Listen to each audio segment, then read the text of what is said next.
I don't have a financial planner that does my stuff. Nobody cares about my money like I care about my own money. That's the one thing I realized when I was dealing with other people that handled my finances, that they do not care about my finances like I care about my finances. They don't care if I got money. They'll do a swap just so they can make money off of it. And I'm not saying everybody, okay? So that's not across the board. So those of you that have done some financial advising for me, I might be talking about you, but I might not be.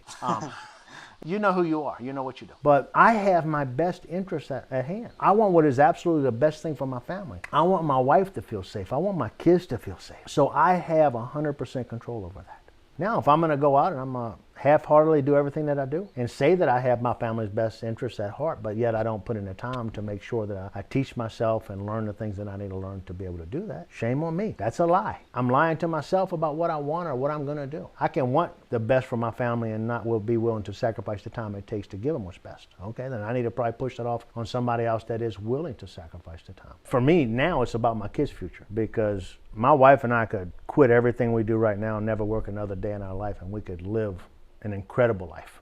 But our problem is both of us would rather be at work than at home for the most part. We both like to work. We're both workaholics, and we haven't found anything in life yet that excites us so much to make us want to quit working. So we'll continue to do this until we don't. And obviously we have goals that our kids will all be in our business at some point in time. We'll see how that goes. But always look for a better opportunity to make your money make you better money.